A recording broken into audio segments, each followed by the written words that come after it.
سلام كم يتصنحوا كبرات خطات تقدمت ميديا نسعى زدلنا لكم زينة تعطينا قريبنا لنا كتكتاتولنا نعدمنا نحدش شانل لارما لايك سبسكرايب شير نقبركم كتبرتاتونا عن اللابو بكندي نتبتاتهم كنجمر شعبية حزب تግራይ ንምጽናት ኣብ ትግራይ ናይ ምጽናሕ ዓላሙ ሕጋውነት ንምሃብ ሰራዊቱ ደምህት ዝብል ስያመ ከም ዝሃበ ተሓቢሩ ሰራዊት ሲግደፍ ኣብ ከተማ ሽረን ከባቢያን ዝነብሩ ፋብሪካታት ተፈትሑ ይወስድ ከም ዘለውን ተገሊጹሎም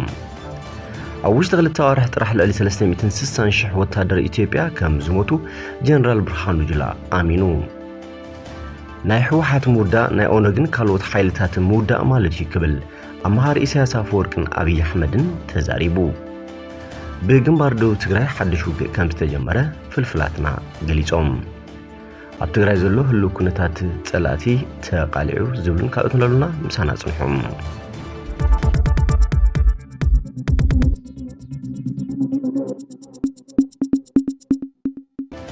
شعبية حزب تግራይ ንምጽናት ኣብ ትግራይ ናይ ምጽናሕ ዕላሙ ሕጋውነት ንምሃብ ሰራዊቱ ደምህት ዝብል ስያመ ከም ዝሃበ ተሓቢሩ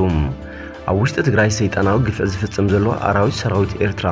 ኣብ ትግራይ በቀጻልነት ንምጽናሕ ድማ ድፋዕ ምኹዓት ከም ዝርከብ ተሓቢሩ ዘሎ ደምህት ዝብል ዘሎ ንሰራዊቱ ተጋሪኦም ዝብል ሽፋን ንምሃብ ምዃኑ እውን ተረጋጊጹ ስርዓት ግደፍ ነዚ ዝኸይድ ዘሎ መስርሕ ሰላም ንምዕንቃፍ ኣብ ዘዋደዶ ዘሎ ውዲት ከም መሰራሕ ንምጥቃም ቁጽሮም ዘይናዓቕ ተጋሩ መናእሰያት ይገፍፍ ከም ዘለውን ፍልፍላትና ሓቢሮም በዝውን ነዚ ዕላማ ንምዕዋት ዛጊት ልዕሊ 3,000 መንእሰያት ኣብ ቤት ህንጸት ሽረንዳስላሴ ዳዊንዎም ከም ዘሎ እዩ ተፈሊጡ مرحنة شفرة قدف أبز كل تمعلت دما نويانا كنت فاينا مش دميت كتسلو فيكم ناب تعلم كنوش دوكمينا بزبل نهزبي يفرار حوني شعورن كم زلو كابشر الناس لا سزرقوني حواليتا أما لقيتم دحرز تكبار إساس سراويتي وطيو زم زواقوهم زلو دميت يوم زبت صوتان متكام حاسيوين كساقاس كم زلوون السنة تلفزيون كاب إرترا زرقبتو حواليتا مركوس بمكبار حبيرام شفرة إساس دمولو من هزبي إرترا أبي متلالن حدنت حزب تግራይ ኣብ ምዝራግን ተዋፊሮም ዘሎ ዕሱባት ማሕበራዊ መራኸብታት ድማ መንእሰይ ትግራይ ናብ ደምህት ይጽምበራሉ ክብላ ኣብ ፕሮፓጋንዳ ተጸሚደን ከም ዝርከባ ይተሓቢሩ እዚ ተኣሳሲሩ ሰራዊት ግደፍ ኣብ ከተማ ሽረንዳስላሴን ከባቢያን ዝነበሩ ፋብሪካታት ፈትሑ ይወስድ ከም ዘሎ ተገሊጹ ዛጊት ፋብሪካታት ሕውጭን ካልኦት ኣፍሪት ትካላትን ፈትሑ ሙሉእ ናውቲ ናብ ኤርትራ ይጉዕዞ ከም ዘሎ መስኻኽር ዓይኒ ካብ ከተማ ሽረንዳስላሴ ገሊጾም ተወራር ሓይሊ ኣብ ዝኣተወን ገጠርን ከተማን ዓበይቲ መጥሓን እኽሊ እናቃጸለ ጸኒሑ ሕጂ ድማ ኣብ ከተማ ሽረ ዘለዋ መጥሓን እኽሊ ፈትሑ ይሰርቀን ከም ዘሎ ፍልፍላት ሓቢሮም ዕሱባት ኣራዊት ጭፍራ ህግደፍ ኣብታ ከተማ ገዛውት እንዳሰበረውን ንብረት ይዘርፉ ከም ዘለው እዩ ዝርከብና ሓበሬታ ዘመልክት በተዘማድ ዜና ኣብ ጣብያ ሶለዳ ከተማ ዓድዋ ናይ ዝርከብ ግድብ ገራዓ ማይ ናብ ከተማ ዓድዋ ናውሱምን ፓምፕ ዝገብር ዝነበረ ኣቕሓውን ዓበይቲ ዲናሞታት ሓዊሱ ሰራዊት ኤርትራ ካብ ትማሊ ጀሚሩ ንኽወስዶ ፈትሕዎ ከም ዘለውን ዝረኸብና ሓበሬታ ኣረዲኡም ኣብ ውሽጢ ክልተ ወርሕ ጥራሕ ልዕሊ 360,000 ወታደር ኢትዮጵያ ከም ዝሞተ ጀነራል ብርሃኑ ጁላ ኣሚኖም ኢታማዦር ሹም ብርሃኑ ጁላ ኣብቲ ኣብ ኬንያ ኣብ ዝነበሮ ስምዕ ሰላም ካብ 18 ነሓሰ ናብዚ ምስ ትግራይ ኣብ ዝተኻየደ ውግእ ቁጽሪ ዝሞቱ ወታደራቶም ዕላው ገይሩ እቶም ኢታማዦር ኣብቲ ንኽልተ ወርሕ ዝቐጸለ ውግእ ልዕሊ 360,000 ወታደራት ከም ዝተቐተልዎም ምዝራቦም ተንታኒ ፖለቲካ ፕሮፌሰር ኣሌክስ ዶዋል ኣብ ሪስፖንሲብል ስቴት ክራፍት ዝተባሃለ ፍሉጥ መርበብ ሓበሬታ ኣብ ዝሕተመ ጽሑፍ ኣረጋጊጹ እዚ ወታደራዊ ክሳራ ንሰራዊቶም ከቢድ ሓደጋ ከም ዝኾነውን ተዛሪቦም ሰራዊት ኢትዮጵያ ዕጡቃት ኣምሓራን ሰራዊት ኤርትራን ብሓባር ኣንጻር ሰራዊት ትግራይ ዝገጠመሉ እዚ ውግእ ካብ ሰራዊት ኢትዮጵያ ጥራይ 136,000 ወታደራት ኣብ ክልተ ኣዋርሕ ከም ዝሃለቆዮም አረጋግጦም ከም ሓበሬታ ተንታኒ ፖለቲካ ፕሮፌሰር ኣሌክስ ዶዋል እዚ ናይ ኢትዮጵያ ሰራዊት ቁጥሪ ነቶም ኣብ ጎኑ ኮይኖም ዝዋግኡ ዝነበሩ ሰራዊት ኤርትራን ዕጡቃት ኣምሓራን ዘይሓውስ እዩ ብሓፈሻ ቁጥሪ ዝረገፈ ናይ ኩሎም ኣንጻር ትግራይ ዝተሰለፉ ወታደራት ልዕሊ 360,000 ከም ዝኾነ እዩ እቲ ፕሮፌሰር አረጋግጡ ብድሕሪ እዚ ኢትዮጵያ ንስምዕ ሰላም ክትቀርብ ከም ዝተገደደት ዝተገለጸ ኮይኑ ግልጽነት ብርሃኑ ጁላ ነቶም ኣሸማገልቲ ከም ዝሕወሰን ምስ ባህር ብልጽግና ተኣሳሲሩ ከምኡ ኢሉ ምዝራቡ ከም ዘገረመን ተሰሚዑ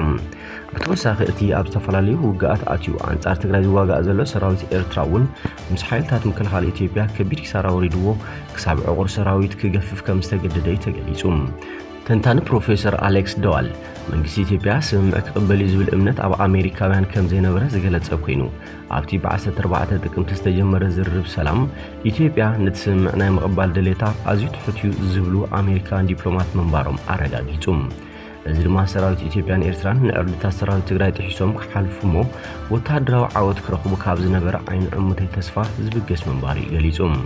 እንተኾነ ሰራዊት ትግራይ ንልዕሊ 60 መዓልታት ዕርድታት ተጽኒዑ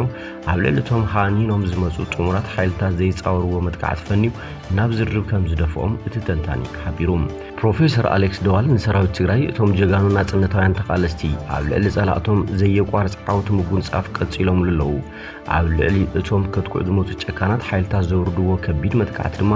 ክፍሊ ምክልኻል ናይቶም ጸላእቲ ሓጨልጨል ክብል ክኢልሎ ክብል እዩ ንኢድዎም።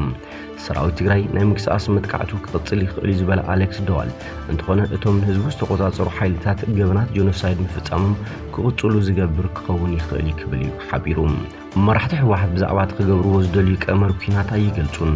ሰሪሖም ምስ ወድኡ ግን ብፖለቲካዊ ኣገላልጻ እዮም ዝዛረብዎ ዝበለ ኣሌክስ ደዋል ካብቲ ኩናት ዝጅመር እንዳሓር ዝኾነ ዓይነት ፖለቲካዊ ልዝብ ኣየካየዱን። ኣብ ፕሪቶሪያ ዝነበረ ስምምዕ ሰላም ነቲ ብኣማኻሪ ሰራዊት ትግራይ ጀነራል ጻድቃን ገብረትንሳኤን ፖለቲከኛ ጌታቸው ረዳን ዝተመርሐ ልኡኽ ትግራይ ግጅፍ ፖለቲካዊ መኽሰብ እዩ ክብል ፕሮፌሰር ኣሌክስ ደዋል ኣብ ዝሕቶ መጽሑፍ ኣነጺሩ። ከም ውጽኢቱ ድማ ኣብቲ ኣብ ፕሪቶሪያ ዝነበረ ስምምዕ ወኪላት ትግራይ ሙሉእ ስምምዕ ሰላም ክፍጸም ሓቲቶም እንተኾነ ሬድዋን ሁሴን ምቁራጽ ተጻብኦታት ናብ ዝብል ከም ዘዘንበሎ ንመራሕቲ ትግራይ ወይ ነቲ ስምምዕ ምእባይ ወይ ከዓ ፈሪምካ ንኣብይ ካብ ኣሃዳዊ ኣምሓራን ካብ ደጋፊቱ ኤርትራን ምንጻል ዝብል ኣማራጽ ቀሪቡሎም ምፍራም ከም ዝመረጹ እዚ ድማ ንኣብይ ዝሓሸ መክሰብ ከም ዘርከቦ ገሊጹ። እንተኾነ ኣብ ኬንያ ዝተገብረ ስምምዕ ሰራዊት ትግራይ ዕጥቂ ዝፈትሕ ሰራዊት ኤርትራን ዕጡቓት ኣምሓራን ካብ ትግራይ ምስ ወጹ ዝብል ምዃኑ ኣብ ወረራ ኣብይ ዓጽም ዝቐርቀረ ኮይኑ ከም ዘሎ ኣረዲዩ። ኢሳያስ ኣብ ሙሉእ ኢትዮጵያ ኣብ ክልላት ኣምሓራን ዓፋርን ሓዊሱ ኣብ ቤት ጽሕፈት ኣብይ ኣሕመድ ከይተረፈ ስልያ ምውፋሩ ብዙሕ ሰራዊት ኣብ ኤርትራ ጅሆ ምትሓዙ እቲ ናይ ፕሪቶሪያ ስምምዕ ንኹናት ትግራይ 2 ዓመታት እንድሕሪት ከም ዝጎተቶ ዝገለጸ ኣሌክስ ብወገን ትግራይ እውን እቲ ስምምዕ ንምፍጻም ከም ዘይከኣልን ድሮኳስ ብማእኸላይ ኮሚቴ ሕወሓት ሕቶ ከም ዝተበገሰሉን የረድዩ። ጄኖሳይዳዊ ወራር ኣብ ትግራይ ልሙን ይቕጽል ምህላው ብምዝኻር ድማ ዓቕሚ ሰራዊት ኢትዮጵያ ንሰራዊት ትግራይ ኮነ ንሰራዊት ኤርትራ ዘይደፍእ ዝተመናመነ ምዃኑ ነቲ ኩነታት ሕልኽላኽ ከም ዝገበሮ ሓቢሩ። ናይ ሕወሓት ምውዳእ ናይ ኦነግን ካልኦት ሓይልታትን ምውዳእ ማለት እዩ ክብል ኣማኻሪ ኢሳያስ ኣፈወርቅን ኣብይ ኣሕመድን ተዛሪቡ። ኣብ ኤርትራ ዓስኪሩ ዝነበረ ሚኒስትሪ ኢትዮጵያ ዝኾነ ብርሃኑ ነጋ ኩናት ገና ኣይተወድአን ክብል ተዛሪቡ ዘሎ። እቲ ንኢዜማ ወኪሉ ኣብ ፓርላማ ዝኣተወ ካልእ ክንፊ ብልጽግና ብርሃኑ ነጋ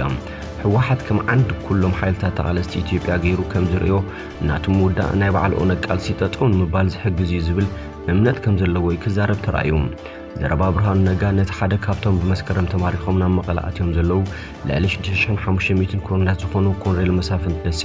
ሕወሓት እንተጠፊኡ ካልኦት ጠፋእት እዮም ተባሂልና ነርና ክብል ዝተዛረቦ ዘረጋገጸ ሓቂ ድማ ኮይኑሎም።